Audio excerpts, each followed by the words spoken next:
For half a century, WJPZ Syracuse has been the greatest media classroom on the planet.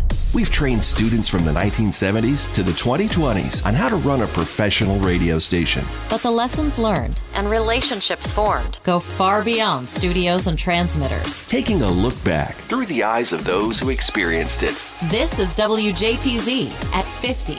Welcome to WJPZ at 50. I am John Jagay. For years, the face of the state of New Hampshire was the old man of the mountain. But now, in recent years, that face may be one of our illustrious alumni. He has gone from member of the crazy morning crew to sportscaster to now, as you've seen on Facebook, doting grandfather, which might make some of his classmates feel like they're the old men and women of the mountain, but that's okay. Welcome to the show, Mr. Mike Murphy.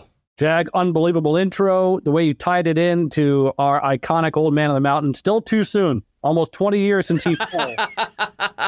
It's tough up here in the Granite State without him, but thank you for that introduction. Thrilled to be here on what has become my favorite podcast. I appreciate those kind words, sir. Let's start from the beginning, as we usually do. How does a kid from Connecticut find Syracuse and then Z89? Well, I realized when I got cut from my high school baseball team that I wasn't going to be a pro athlete anymore. And I remember going to my father. In fact, this is before high school. It was like 8th grade. I'd make like Cal Ripken or Babe Ruth? Who knows what it was? But I stunk at baseball.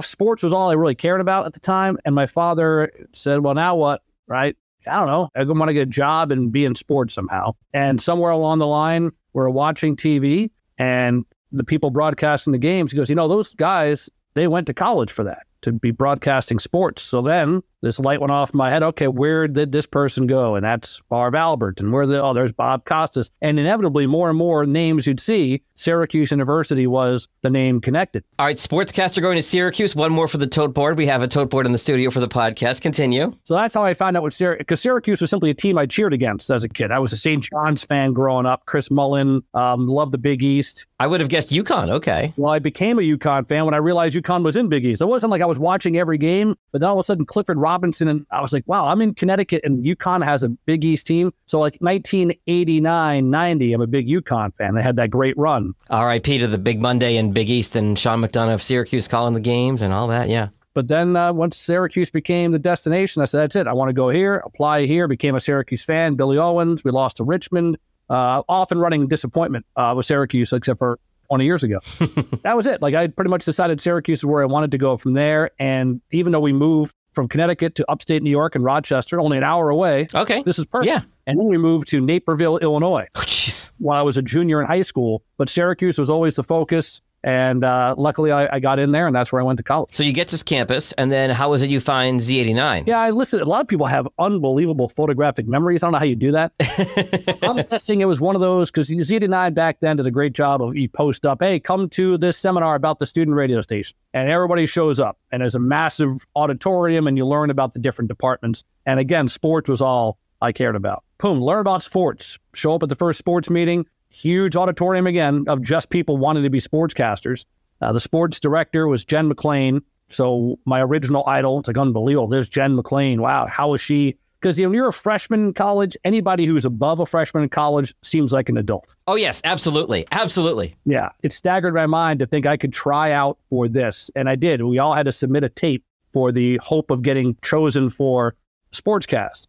As you know, Z89 barely cares about their sports people. Oh, there it is. And so I was lucky enough with my audition tape to get the Saturday morning, 7 a.m. That was mine. And what happened at like 7, let's say it was 7:19, you had a 10-second tease. And then at 7:49, you could do your 90-second sportscast. And it was everything to get there like 2 hours early, write it all. Oh, yeah. And to this day, the person who was doing news that same hour, freshman year, Tina Perkins, one of the true greats from this class of 1995. I feel so guilty, Jag, being part of the class of 95 because I've heard you refer to it as this legendary class, and you're right. I mean, not only was I not the most famous from the class of 95, far from it, I wasn't even the most famous from my freshman year dorm floor. I was on Boland 8 with a guy named Dion Summers. Ah, Neon Dion. Absolutely. Okay. I don't think either of us knew freshman year that we were at the radio station. That's how insulated you are when you're sports versus the music folks. It is interesting to see how sports and music have sort of been two ships passing in the night and then intertwined and then apart and back and forth over the years as he takes a sip of his Dunkin' Donuts iced coffee. Mm-hmm. I'll stop drinking. So Neon Dion is on your floor. He's doing music. You're doing sports. And then you start to rise through the ranks of the station. And what else did you do at the station? Getting lucky was huge. Like getting that sportscast at 7 a.m. Yeah. It really meant a lot because there's a lot more people who didn't. And they would stick around just hoping to get any kind of sport. So if I remember, you moved up the chain by first the early morning weekend, then maybe an afternoon sportscast. And the big thing to get was sports wrap-up. And sports wrap-up was like 3 minutes. Yeah. At 11:30 at night or something like that. And that was what the upperclassmen had. So I would hang around the station with the sports folks. There was the high school show going on at the time, Mark Kinderman, Craig Codlin. So I would kind of latch on, maybe go to a high school game and do a report that would end up on their Saturday morning show. Mm-hmm. You get to know people. But again, an upperclassman by the name of Jeff Quebec, who I had never met, chose me to join him on a hockey wrap-up for another show called, Around the Boards or something. Okay. NHL thing to Top Gun theme music, record it in the studio. So I was just getting opportunities. Well, hang on, Mike. You said you were lucky, but you really made an effort to hang around with people and get to know people. People knew your face, knew your name, and you were around a lot. And I think that's to your credit, and something true through 50 years of the history of the radio station is just hanging out at the radio station, liking the vibe at the radio station, whatever department you're in, and you hang around enough, you start to get grabbed to do different things. Well, I guess you're right in some ways. Just by being there, people either get tired of you being around or you get more chances. And, it was a passion, and it's still a passion in many ways. But the real eye-opening for me was sophomore year so at the end of freshman years when they announced the Z89 leaders for the following year. Yeah. And Jen McClain, I told you, was the sportscaster. Well, the sophomore year sports director, she was the sports director.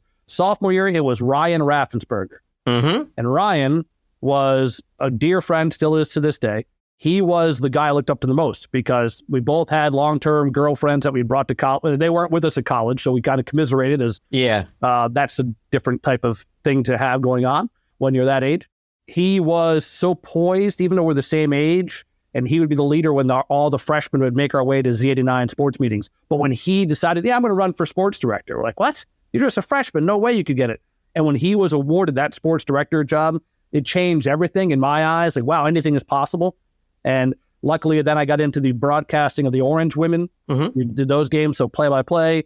Eventually got into doing the talk show, which I think was Sunday nights. I'm forgetting the name of the Z89 sports talk show, but it was great. Sports rap or something, yeah. Yeah, but I know those sorts of things. So you just, whether it was doing sports cast or the sports talk and Orange Women games, such great memories of traveling around. We drove to Tennessee to do a tournament, went to Georgetown. Just unbelievable the opportunities that Z89 gave to me as a student. Any stories that you can share that might be past their statute of limitations from those road trips? Well, there's one where Ray Curran, a great fella, a year before us, class of 96, I guess. So we're on this infamous car ride to, driving from Syracuse. We went to Ohio where Ryan McNaughton, legend, his parents let us stay at the house halfway. And then we drove to freaking Memphis, right?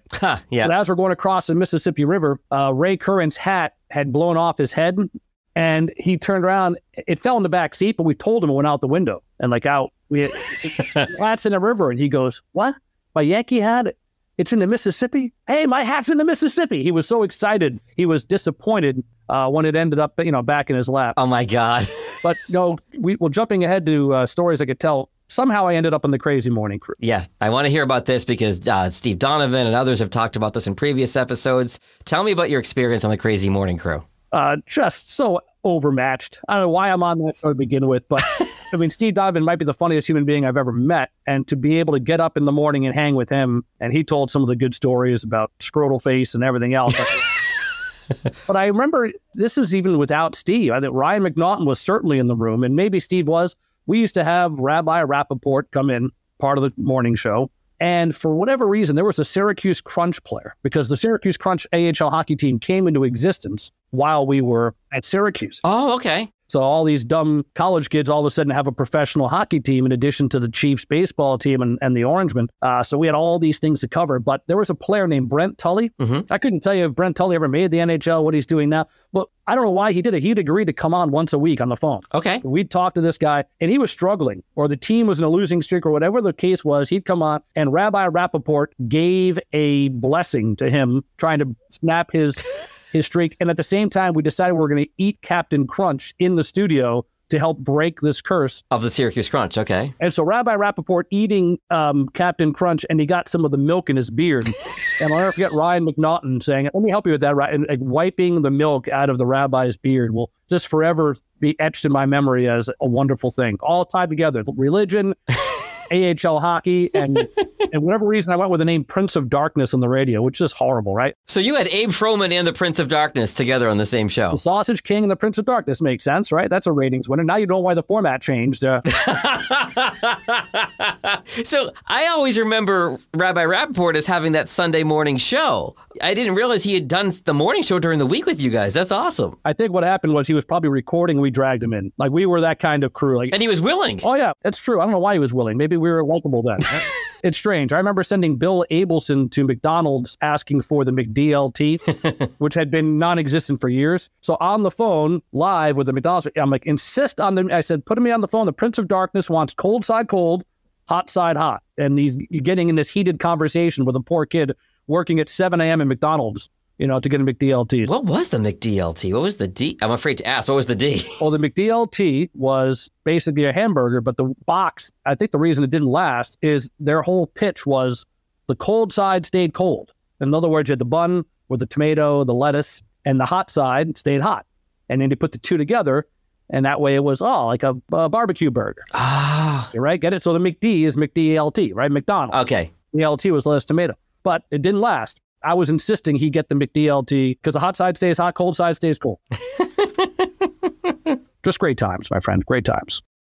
So talk to me about your illustrious journey after Syracuse and, you know, becoming the king of all media in the state of New Hampshire. Well, I like to borrow a phrase that I learned from another former Syracuse Z89 alum, Phil Soto Ortiz. He once bumped into a high school classmate a couple years after graduation, and the guy was working in a bar. And Phil says, "Hey, how are you?" He goes, "Well, as you can see, I haven't made much of myself." Oh, jeez. And that's what I think of when people ask him, as you can see, I haven't made much of myself. I'm here in the great state of New Hampshire, hanging on. You know, I told my wife, who is from Naperville, Illinois, by the way, I told you I briefly lived there, like middle of junior year. Yeah. To the end of senior year of high school. My father's two pieces of advice he gave me in life, I didn't listen to either. Never live west of where you work, and don't meet a girl because we're not going to stay in Illinois for long. Okay. I live west of work, so I drive into the sun both ways. I did convince this woman to stick with me through 4 years of college. When she was in Illinois, I was in New York. And then the day before our wedding, I got married 2 weeks after graduation. So everything I like maxed out in May of 95. The day before the wedding, rehearsal dinner's coming up. I accept the job at WKXL Radio in Concord, New Hampshire, which on my demo tape, I said Concord because I didn't know how to pronounce New Hampshire. Right. And don't even get me started on Lebanon versus Lebanon. See, that's a man who knows his town. I didn't know jack. I still don't know much, but I remember having to say, hold on to Dick Osborne, the general manager of the radio station who had interviewed me. You know, cover the phone. There was no cell phone. Had to cover the mouthpiece, lean over to my wife, who's with her mother getting ready for our wedding rehearsal dinner in Illinois, and say, can we move to New Hampshire for $13,000 a year? She cried her eyes out, but somehow said yes. And then next thing you know, we're here. Said yes to New Hampshire and yes to you the following day. Look at that. Both times crying. But as I tell kids when I tell that story in college classes now, I said, don't worry, I make double that now. But that's it. Like back then, like the connections at Syracuse, there was a Syracuse grad named Randy Goldberg who worked at this WKXL radio station. Mm-hmm. And being a senior, working at the Shine Student Center, renting out fridges and TVs and selling bus tickets. And it was just a great job. But in between, how do I find work? You get your resume ready. You're sending out tapes blindly, hoping somebody... That job at Shine might have paid almost as much as the first gig in New Hampshire. It was, I should have stayed there in retrospect. You know, oh man, those micro fridges were big, big money back then. But the idea that you go walk into the career center and just see postings on the wall. Yeah. And Randy Goldberg had posted a phone number. And being lazy, I'm like, oh, I can call this station. And it was after 5, Jag. I called that one day in senior year. And the general manager of the radio station picked up the phone, give me a break. And Dick Osborne and I, we talked for a while, and I told him of my situation. And just for some reason, we hit it off, and he brought me in for an interview. And this is between graduation and wedding. And as we talked, he not only was the general manager of this small radio station in Concord, New Hampshire, he was the radio voice of the University of New Hampshire men's hockey team. Full circle, you're wearing your UNH hockey jacket as we record this podcast. Continue. Very bizarre, right? Because I didn't know college hockey. I guess I knew it existed, but we're Syracuse folks. Football, basketball, right, even lacrosse. Yeah. And I'm like, oh yeah, hockey, okay, that's neat. Didn't realize how big hockey was here. But Dick Osborne became the guy who brought me in. And because of his connection to UNH sports, there was another gentleman named Jim Janot. And Jim is the Ric Flair of New Hampshire sportscasters. This guy has been the sportscaster of the year 25 times. He was the sports director. All I was doing at the time, and this is no small feat, morning radio was big. It may not have been Rabbi Rappaport, maybe didn't have the Sausage King, Chris Lardy and Rachel Sears, people I worked with through the years in the morning show. All I was doing is basically reading some sports scores, giving birthday wishes. A big-time guy, when there was a snow day, they had to listen to me to find out what they had scored. Oh, you had all the juice then. Okay. It was big time because, I kid you not, there's more people who knew who I was then around town than do now, which is weird, having some kind of quote-unquote minor celebrity. But Jim Janot was a sports director, somebody I looked up to. He knew ultimately I wanted to do what he was doing. He was the voice of UNH football and the voice of UNH basketball. So just by dumb coincidence, the station I'm at had the three announcers who did the three big sports at the only, with all due respect to Dartmouth College, the only Division I university in New Hampshire. So a couple of years in, here I am thinking, I told my wife when we moved here and she cried, we'll be out of here in a couple of years. I'll go to a major market. We'll move back to Illinois. None of that happened, obviously. We're here. And Jim needed a color commentator for football in the middle of 1998 because his partner was a newspaper person, got promoted, couldn't do it anymore. And that was like my way in, just driving over on Saturdays doing football color commentary, somebody who never played the game, right, even trying to be Troy Aikman. But it's 25 years later. And those are the reasons I even got in, that now, yes, UNH is my full-time employer. And I am now the voice of UNH hockey all these years later. Yeah, that's quite a big jump from, $13,000 a year and worming your way into like color commentary. What are some of the steps over these last quarter century or so where different jobs you've had, different roles you've taken on as you kind of climb the ladder? You always say yes when there's an opportunity, right? That's the easy way to do it. And I think I did that a lot, and my family sacrificed in some ways. A minor league baseball team came to New Hampshire in the winter of 2003 going into 2004. So by now I've been doing the radio thing for almost a decade. I'm doing the UNH sports. I added basketball, color commentary some years earlier. But this was a big deal. Like when the baseball team came in, I'm like, wow, baseball is my favorite sport. I did an Auburn Astros game, in the summer with Z89 between junior and senior year. And I kid you not, the GM of the Auburn Astros back in 1994 was the GM of the New Hampshire Fisher Cats. The Fisher Cats! Sean Smith. Sean Smith had been a TA of mine in Professor Ed Spray's class at Syracuse. Did Sean Smith ever talk to me? No. Did I ever talk to him? No. Wow. But I knew of him in the periphery, and I played that relationship like we were best friends. When I sent in my material, said, hey, I'm in here, I'm doing sportscasts, I'd love to be involved with the Fisher Cats somehow. And then the other side of it, I had talked to my station manager about, wouldn't it be great if we had the Fisher Cats on WKXL? This is going to be huge. And so the station management said, yeah, maybe we should get the contract to broadcast games. Sean thought that because we're Orange men together, we were boys. And somehow I weaseled my way into getting the play-by-play job for the Fisher Cats in day one in 2004. And then a couple of years later, when my radio career was ending at WKXL, a senator by the name of Gordon Humphrey bought the radio station and said, yeah, he and I just didn't see eye to eye on things. So basically I was told I was out. I'm like, wow, I'm being fired. Sure. But he told me on Veterans Day I was being let go, but he gave me until March. This is 05 into 06. He had time to find work. And I told Sean Smith, hey, Fisher Cats baseball broadcasting is my biggest love. Can I just work for you somehow? And yeah, of course. Guess what? You're selling tickets. Get on the phone, wear the mascot outfit, do all this. So I got in, my first week on the job with the Fisher Cats full time. Really? Okay. So I think I started on Martin Luther King Day, 2006. And I thought everybody there, because I'd been broadcasting the games on the radio for a few years. So I figured all the front office employees knew who I was. No, they didn't listen. They didn't care. It was just a separation. They were full-time people doing all the grunt work. And I would just roll in, broadcast the game, get in the bus, travel with the players and luxury, quote unquote. My first week on the job, they said, hey, guess what? You're fungo.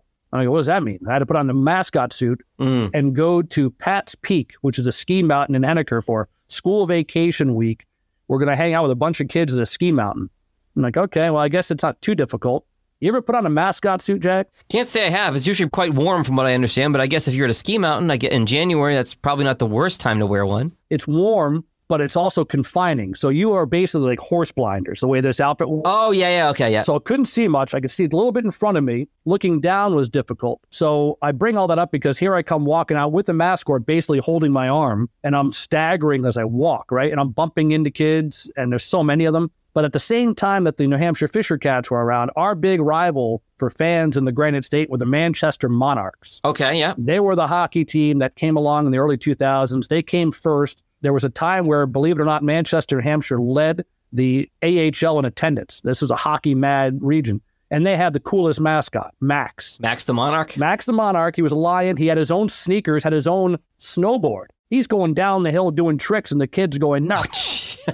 We'll look back, and they see Fungo there, and they go, oh, he's our Fisher Cat. And they're trying to chant, Fungo, and they're pointing at the mountain, and I just kind of wave them off, and all those kids booed Fungo. Oh, my God. Yeah, that was one episode as a mascot. I also was Molly the Molar once.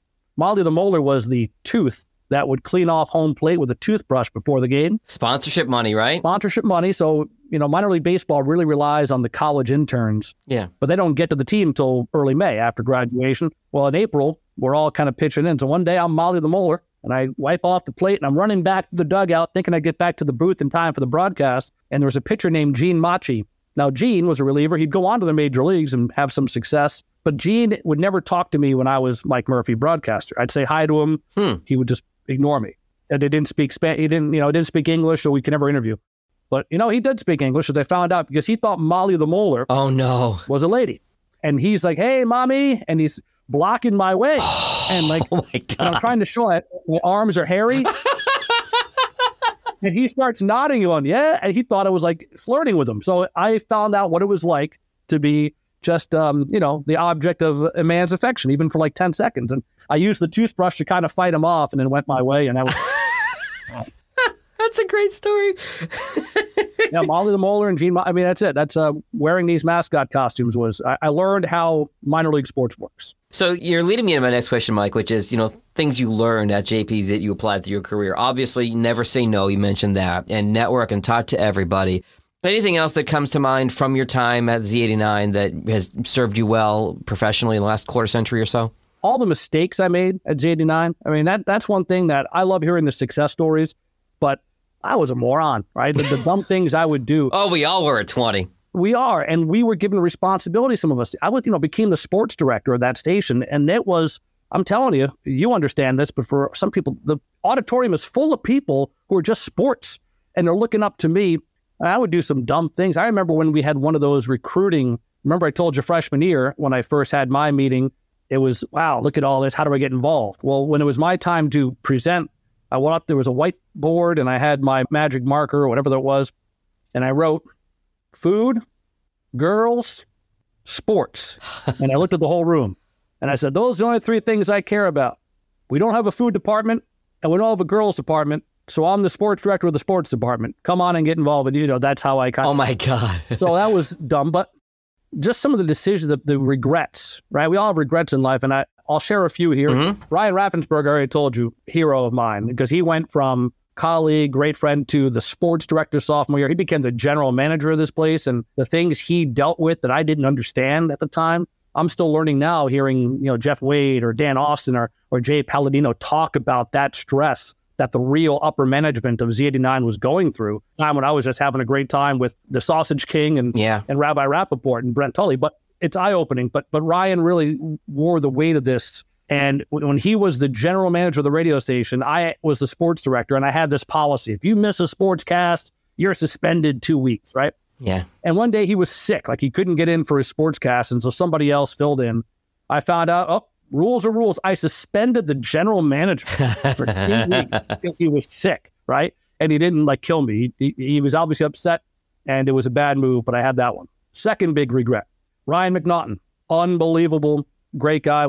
He was in line to be the sports director after we were leaving. We were voting on the next sports director. Mm-hmm. I should have given him that job. He earned that job, but I was trying to find some new up-and-coming person, trying to replicate the next Ryan Raffensperger that sophomore year would do it because McNaughton. And so he didn't get the sports director job he deserved. He should have never spoken to me again. Then he was in my wedding. Still, he has opened his home to me and my son when we've traveled out to Ohio. And he's obviously gone to much better things. And I regret that to this day. And then the biggest regret goes back to Tina Perkins, my Saturday morning, 7 a.m. partner, somebody else who would be great. There was one day, I don't know why we even did it. A bunch of us were in the studio just messing around. And I decided to call her just for trying to get a cheap laugh and pretended I was angry at her. And like how quickly she got upset, it was like the worst feeling. Guilt is such a terrible feeling. And then I immediately ran up to apologize. I'm sure she forgave me at some point. She became the godmother to my son. But these things you never forget, Jack. All the terrible, dumb things you do, you never can get over. And hopefully it influences your future decisions so you don't put yourself in a spot where, trying to say I'm the enforcer and we do this, trying to be innovator and not realizing who you're letting out and then looking for the laugh, right? Steve Donovan shared that in his episode. When you're the funny guy, people laugh. That's great. You want them to laugh. But at the expense of somebody else, you try to avoid that any way possible. I appreciate your honesty there, Mike, because you're talking about what you learn at the radio station. And we've had dozens and dozens of episodes of this podcast of all the wonderful experiences we've had. And you have, and we talked about those. But yeah, we all made a lot of mistakes because we're 19 and 20. I actually cut this out of the episode where Matt Telsigner interviewed me. I had to suspend myself once because we were in a jury-rigged studio in the house on Ostrom. And I was having a phone conversation with a buddy of mine in the studio about a girl I was interested in. And I described how interested I was in this girl, and I'll leave it at that. Well, the jury-rigged wired system, the phone call bled over onto the air. So I ended up having to suspend myself for using inappropriate language on the air. And I still, to this day, cringe when I think about that memory. We all talk about these things. I'm sure everybody listening right now is thinking about, there was the time I did that, and even though it's, 19, 20 years old, you still think about, oh, man, and hopefully you forgive yourself and you learn from those experiences. Well, I appreciate you sharing that. And I did get suspended myself, so I'm not above reproach. And it was actually Neon Dion who suspended me because I thought, hey, we need to fill in for a midnight shift on a Saturday or whatever it was. And I was never a DJ, right? I did the sports thing, ended up morning crew. I learned the board, but never did a shift. I didn't understand music or how to program or any of that. But I said, I'll do the Saturday overnight. And I remember my girlfriend, now wife, was in the dorm room. And I said, I'll play a song that, a song I like, because the music wasn't my music. Oh, yeah. It's 1:40 in the morning. I threw on Billy Joel, Always a Woman to Me. Okay. And I'm like, okay, here we go. And all of a sudden I see the light, the phone's ringing in the studio. All right, Z89, overnight, Prince of Darkness. Who is it? And it's Dion. He's like, why are you playing this song? And next thing you know, I'm suspended 2 weeks. Like that was like the, and I knew it. I didn't fight it. I said, wow, how impressive. The freaking PD is locked in at 1:40 in the morning. That's how serious he took this craft. And that's why he has done so well. Absolutely. So how did you make the transition over to UNH and working for the university? A car ride. Huh.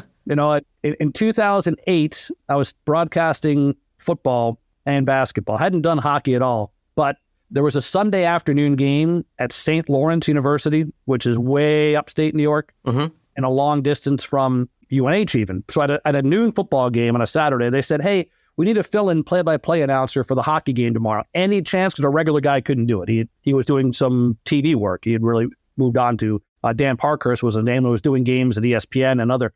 Anyway, the point is, I had an opportunity. What I say before, say yes. Yes, I'll go. Absolutely. I'll pack my car. I'll drive up. I'll do the game. Well, because UNH was worried about me driving myself, they insisted that a guy named Tom Wilkins, who was the SID, just ride in the passenger seat with me.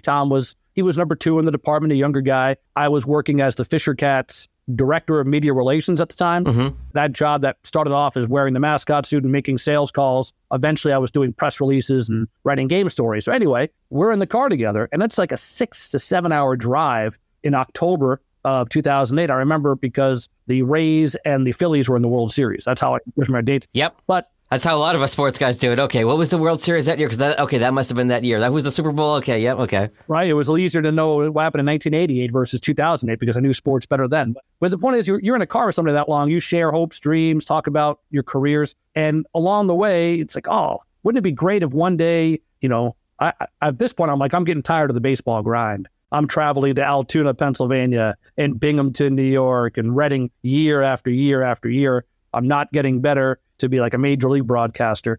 But the college life was really calling to me. I liked the idea of the people I met at UNH, the athletes there 4 years, the coaches. So Tom and I really hit it off, became much closer friends. And it was 2 years later where someone left the department, he was elevated to the top role. I found out about it like Mother's Day and said, you got to interview. Can I come in? And he goes, well, the money is probably not much better than you're making now, and you get ticket commission. I said, let's talk. And he brought me in. I was so inexperienced. I remember the interview because there's a lot of design work that goes into when you're an SID or making game notes, or I didn't know. I knew how to write a little bit, but you use the Apple computers. You use Macs quite a bit. Yeah. And so during the course of the interview, one of the questions is, have you worked with Macs before? And I said, I'm not familiar with him. Who's that?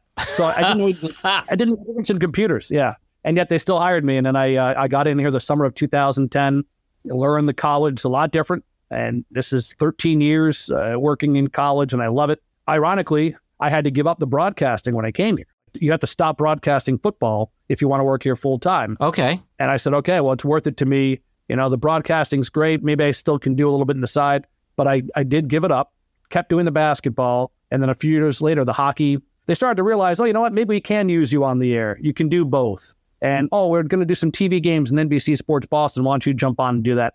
So the broadcast background came in handy because it's college sports at the dawning of ESPN Plus and ESPN3. More and more games were on television in addition to radio. So you need, quote unquote, talent. Hate to use that phrase myself, but hockey became the one that I'm able to do just about every game. I still have other commitments to football that preclude me from doing the early season road games, which is fine. And, you know, I've jumped in and done a lot of other things, done a podcast here, 5 stars, but you know, it's just fun. It's fun to do, whether it's PA at a gymnastics meet I've done or get a chance to do a field hockey game, whatever. I still enjoy that part of the business, but in order to make more than $13,000 a year, I agreed to do all the other stuff that kept me involved in the sports part of the world. What is your official title at UNH? All right, you ready for this?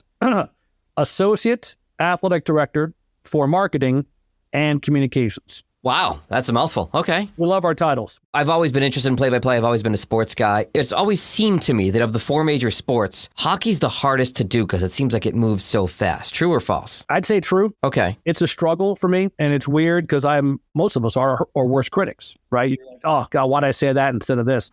Radio has been my salvation in many ways because if they're listening and I had the puck in the wrong corner, they don't automatically know it. So I try to stay on radio as often as I can, even though, hey, TV is better. And truth be told, I enjoy radio. I think you hear most sportscasters say the radio is great because you're painting the picture, whereas TV play-by-play, you're supposed to shut up. Yeah, let the picture to talking, yeah. Yeah, you're speaking the obvious. Yeah, of course we know the puck's at the blue line. No, we know it's in the right-hand corner. We know they cleared far boards. You're seeing it all, so you have to pull back. But it is a challenge. I enjoy the speed of the game. Part of my deal is my eyesight getting worse, you know, trying to identify players. Basketball, you can pretty much pick up. You're right there, courtside, and it doesn't take long before you know every player on the court. Hockey, it's tough to differentiate sometimes. And my running gag is when I broadcast, the leader in goals is rebound because shot, save, rebound, score, because I don't know who it is. Right. And I who's in front of the line and I finally say, oh, a goal scored by John Jagay. And he goes, score. And you finally see who's being in front of the line. And then you say, goal by so-and-so. I always like to judge myself on am I hitting 750 with identifying goal scorers by the end of a game? Normally I'm not, but it's somehow they keep giving me the gigs. When I find out the coach's wife likes me doing the games, that's a big thing. Oh, yeah. You meet fans who enjoy you and the players. It's just fun traveling and being part of that environment. You know, Dick Osborne told me when I interviewed in 1995, it kept him young to be involved in that job. And now I understand at 50 years old, it is a way to kind of live vicariously through these young people and be part of it. And you are full circle because you've come from doing sports at Z89 to doing sports, you know, at UNH and all this stuff. And I congratulate you on the tremendous success you've had. And before I let you go, I want to ask you about being a grandfather because your Facebook posts about being a grandfather with the little guy have been awesome and hilarious. Well, I appreciate that. And I know there's others probably block me, but it is, I guess I'm oversaying it by saying a new lease on life, but it's a joy that I always anticipated having at some point, right? When you have a family, you have kids, you hope to have grandkids. But it came out of nowhere when I found out, when my daughter told me that they were having, I remember I was raking leaves in the fall a couple of years ago, and they came in the house and we're sitting around. I'm like, why are we all sitting here? Like, what? And my daughter, Katie, calls over my son, Jason, "Oh, Jason, show mom and dad the shirt you got at the mall today." And he was wearing a hoodie. He unzipped it, and it said, "This is what a cool uncle looks like." Oh, wow. And at that moment, it hit me, and I've been told, it's an out-of-body experience. I've been told what I said. My glasses were askew on my face. I looked up and just said, "We're going to need a crib." That's like what comes to mind, right? You say practical. Word it out. So we finally have a crib. And here's the other thing. They had the gender reveal. "Oh, it's going to be a boy. Unbelievable boy." And I'm like, "Oh, I can't wait to be a grandfather. What do I call myself?" Yeah. Right? That's the next big thing. And I was going through all these. Do I do a grandpa? A grampy? And I finally came up with Pop Pop. Okay. I'm Pop Pop. And I said, that was the most important thing. And then him coming along, even the day he was born, June 22nd last summer, I'm here at UNH preparing for an event. Boom, drop everything. I had to go to Littleton, New Hampshire. And I'm like, okay, she's in labor. I'm driving. I get a phone call. It's my daughter. "Well, you're a grandfather." Like that quickly. I was like, "What? Yeah, he's here?" Whoa. And so I'm driving. Okay, I'm going to get there. I'm picking up your mother. We're getting there. Like, when do I find out his name? When do you get here? All right, fine. So we're driving up wondering what's the name. We'd heard some names rumored. We walk in the hospital room. They put him in my arms and say, "Meet Michael Gary Doucette." And knowing his name, they named him after me and didn't tell me until he was in my arms. It was awesome, Jag. It was nothing beats that. Even being Molly the Molar falls to second place. Holding your grandson for the first time. But yeah, for those who are not Facebook friends with me, I do like to go when I have Pop Pop Day alone. Yeah. Like sometimes because of work schedules, I can take a day off from here, thankfully. And they're both his parents work. And here I am trying to figure out how to deal with now he's 9 months, but we started this like at 4 or 5 months, and they change all the time, Jag. How do I keep him upright? How do I make sure he eats something? Keep him clean, keep him occupied when he's crying. And you're asking yourself, how did I do this with my own kids? No memory whatsoever.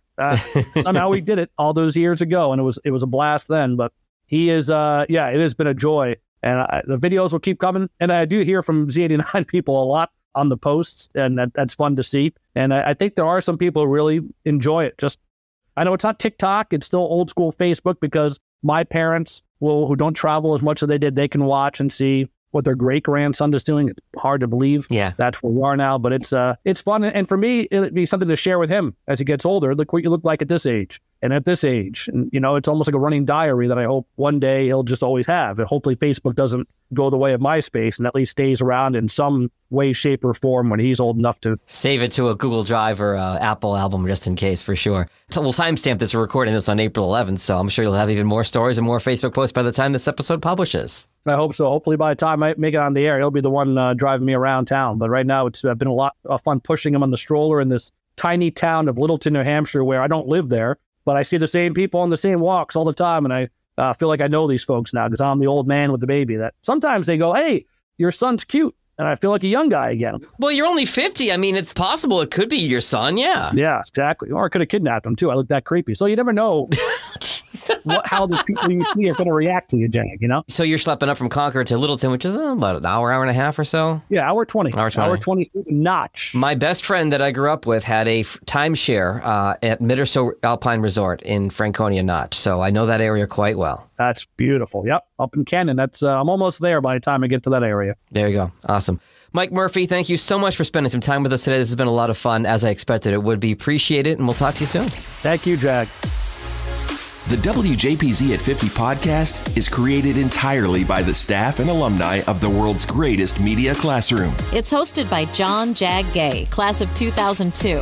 Editing help from James Bames Grundy III, class of 2020. Imaging by Maureen Cooper, class of 1999. And Ed Lacombe, class of 1985. Podcast artwork by Marty Dundix, class of 2001. Follow WJPZ at 50 on Apple Podcasts, Spotify, YouTube, or wherever you're listening right now.